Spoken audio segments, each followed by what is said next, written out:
दोस्तों welcome to my channel. आप लोग का स्वागत है माय चैनल पे। अब हम स्टार्ट कर रहे हैं अगला चैप्टर, जो कि लास्ट चैप्टर है एनसीईआरटी क्लास 6 हिस्ट्री का। तो इसको आज ख़त्म कर देते हैं। तो चलिए स्टार्ट करते हैं। स्टार्ट करने से पहले एक ही रिक्वेस्ट तो करते हैं आपसे कि आप चैनल को लाइक करिए और शेयर करिए, सब्सक्राइब करिए। तो 6 से 12 हम एनसीईआरटी पूरा करवाएंगे अगर आपका लाइक शेयर सब्सक्राइब ठीक से रहा तो। चलिए स्टार्ट करते हैं।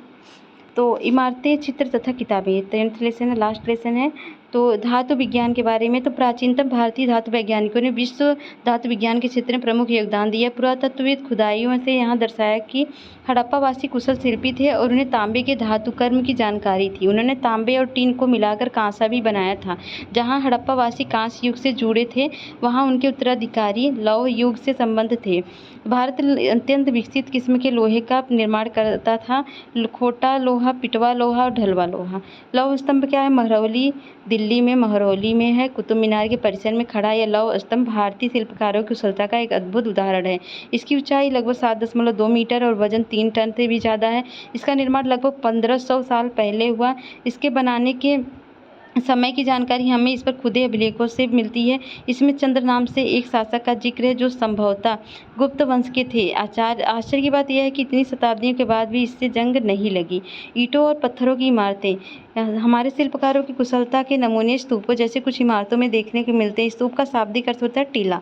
हालांकि स्तूप में विभिन्न आकार होते हैं, कभी गोल, लंबे, कभी छोटे मोटे। उन सब में एक समानता यह है कि प्राय सभी स्तूपों के भीतर एक छोटा सा डिब्बा रखा रहता था। इन डिब्बों में बुद्ध या उनके अनुयायियों के शरीर के अवशेष जैसे दांत, हड्डी या राख या उनके द्वारा प्रयुक्त कोई चीज़ या कोई कीमती पत्थर अथवा सिक्के रखे हो रहते थे। इसे धातु मंजूषा कहते हैं। तो धातु मंजूषा किसे कहते हैं? प्रारंभिक स्तूप धातु मंजूषा के ऊपर रखा मिट्टी का टीला होता था। बाद में टीले को ईंटों से ढक दिया जाता था और बाद के काल में गुंबदानुमा ढांचे को तरासे हुए पत्थरों से ढक दिया जाता था। तो यहाँ पे एक स्तूप का चित्र देख रहे हैं। प्राय स्तूपों के चारों ओर परिक्रमा करने के लिए एक वृत्ताकार पथ बना होता था, जिसे प्रदक्षिणा पथ कहते हैं। इस रास्ते को रेलिंग से घेर दिया जाता था, जिसे वेदिका कहते थे। वेदिका में प्रवेश द्वार बने होते थे। रेलिंग तथा तोरण प्राय मूर्तिकला की सुंदर कलाकृतियों से सजे होते थे। तो मानचित्र 89 में आप देखेंगे, 89 पृष्ठ में जो कि ये है, यही है शायद। एक मिनट, इसके पहले का जो चित्र है, चलिए इसके पहले हम देख लेंगे जो चित्र है, तो अभी पढ़ लेते हैं। तो खोद कर निकालना, फिर मंदिर स्तूप। तो देखते हैं यहाँ स्तूपों तथा मंदिरों को बनाने की प्रक्रिया में कई अवस्थाएं आती हैं। इसके लिए काफ़ी धन खर्च होता है। आमतौर पर राजा या रानी ही इन्हें बनवाने का निश्चय करते थे। पहला काम अच्छी किस्म के पत्थर ढूंढकर शिलाखंडों को खोद कर निकालना होता था। फिर मंदिर या स्तूप के लिए सोच विचार कर तय कर इसे बनाया जाता था। काट कर एक ही पत्थर में नक्काशी के द्वारा देखिए बनाया गया है। तो यहाँ पर है राष्ट्रीय संग्रहालय नई दिल्ली की एक मूर्ति का चित्र है। क्या तुम यह देख पा रहे हो कि किस प्रकार की गुफाओं की खुदाई की गई होगी? तो देखिए किस तरह से गुफाओं को काट कर ये बनाया गया, कितना कठिन काम होगा। इस तरह के शानदार ढांचों का निर्माण करने वाले शिल्पकारों को सारा खर्च संभवतः राजा रानी ही देते थे।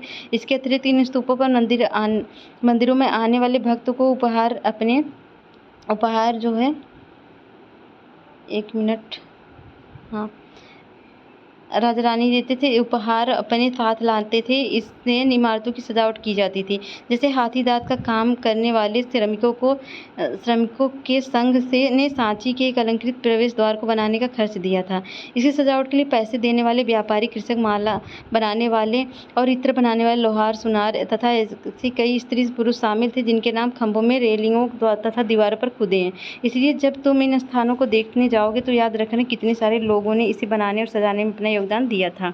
चित्रकला, तो अजंता को ढूंढो, वहाँ पर जगह है जहाँ पर पहाड़ों में सैकड़ों साल पहले दौरान कई गुफाएं खोदी गई। इनमें से ज़्यादातर बौद्ध भिक्षुओं के लिए बनाए गए विहार थे। इनमें से कुछ को चित्रों द्वारा सजाया गया है। तो अजंता की चित्र एक यहाँ पर दी गई है। तो अधिकांश चित्र मसालों की रोशनी से बनाए गए हैं। इन चित्रों के रंग 1500 साल बाद भी चमक रहे हैं और ये रंग पौधों तथा खनिजों से बनाए गए हैं। इन महान कृतियों को बनाने वाले कलाकार अज्ञात हैं। ये चित्रकारी है सब। तो पुस्तकों की दुनिया, तो इस युग में कई प्रसिद्ध महाकाव्यों की रचना हुई। उत्कृष्ट रचनाओं में से स्त्री पुरुषों की वीर गाथाएं तथा देवताओं से जुड़ी कथाएं हैं। करीब 1800 साल पहले एक प्रसिद्ध तमिल महाकाव्य सिलाप्पदिकारम की रचना इलांगो नामक कवि ने की। इसने कोवलम नाम के एक व्यापारी की कहानी है। वह पुहार में रहता था। अपनी पत्नी कन्नगी की उपेक्षा कर वह एक नर्तकी माधवी से प्रेम करने लगा। बाद में वह कन्नगी पुहार छोड़कर मदुरै चले गए। वहां पर पांड्य राजा के दरबारी जौहरी ने कोवलम नाम पर चोरी का झूठा आरोप लगाकर, जिस पर राजा ने उसे प्राणदंड दे दिया। कन्नगी, जो अभी भी उससे प्रेम करती थी, इस अन्याय के कारण दुख और रोष से भर गई और उसने मदुरै शहर का विनाश कर डाला। तो सिलाप्पदिकारम से लिया गया एक वर्णन है। यह कवि ने कन्नगी के दुख का इस तरह वर्णन किया है। ओ मेरा दुख तो देखो, तुम मुझे सांत्वना तक नहीं दे सकते। क्या यह सही है कि विशुद्ध सोने से भी सुंदर तुम्हारा शरीर बिना धुला धूल से सना हुआ यूं ही पड़ा है? यह कहाँ का न्याय है कि गोधूली की इस स्वर्णिम आभा में फूल माला से ढके सुंदर वक्ष स्थल वाले तुम जमीन पर गिरे पड़े हो। मैं अकेली असहाय और हताश होकर खड़ी हूँ। क्या ईश्वर नहीं है? क्या इस संदेश में ईश्वर नहीं है? पर क्या उस स्थान पर ईश्वर रह सकते हैं जहाँ के राजा की तलवार निर्दोष नवागंतुकों के प्राण ले लेती है? क्या ईश्वर नहीं है? नहीं है। एक और तमिल महाकाव्य मणिमेखलाई को करीब 1400 साल पहले सत्तानार द्वारा लिखा गया। मणिमेखलाई को किसके द्वारा लिखा गया? सत्तानार द्वारा। ये रहा इम्पोर्टेंट फैक्ट। इसमें कोवलम नामक तथा माधवी की बेटी की कहानी है। यह रचनाएं कई सदियों पहले खो गई थी। उनकी पांडुलिपि दोबारा लगभग 100 साल पहले मिली। अन्य लेखक जैसे कालिदास, जिनके बारे में अध्याय 9 में आप पढ़ेंगे, संस्कृत लिखते थे। पुरानी कहानियों का संकलन तथा संरक्षण। हिंदू धर्म से जुड़ी कई कहानियाँ जो बहुत पहले से प्रचलित थी, इसी काल में लिखी गई। इनमें पुराण भी शामिल है। पुराण का शाब्दिक अर्थ है प्राचीन पुराणों में विष्णु, शिव, दुर्गा या पार्वती जैसे देवी देवताओं से जुड़ी कहानियां हैं। मेघदूत का एक श्लोक है।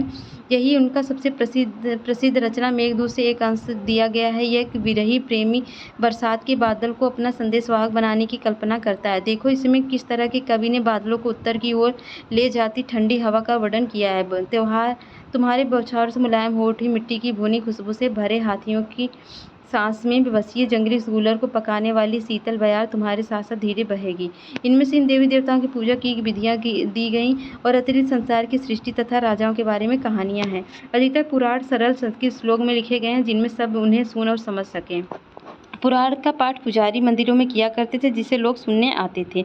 2 संस्कृत महाकाव्य महाभारत और रामायण लंबे अरसे से लोकप्रिय रहे हैं।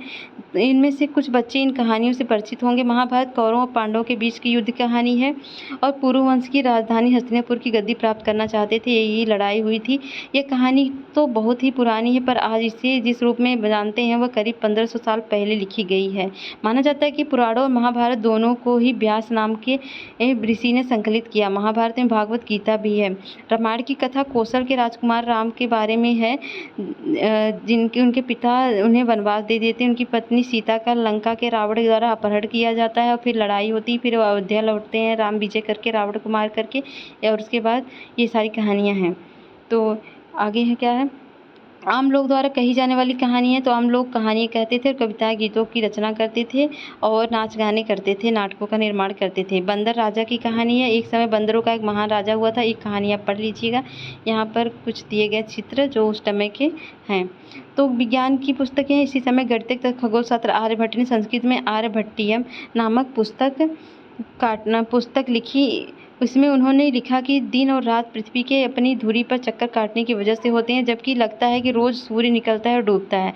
उन्होंने ग्रहण के बारे में भी एक वैज्ञानिक तर्क दिया। उन्होंने वृत्त की परिधि को मापने की भी विधि ढूंढ निकाली। उसके बाद लगभग उतनी ही सही है जितनी कि आज प्रयुक्त होने वाली विधि है। वराहमिहिर, ब्रह्मगुप्त और भास्कराचार्य द्वारा अन्य गणितज्ञ और खगोलवेत्ता थे, जिन्होंने कई खोजों की और इनके बारे में पता लगाया।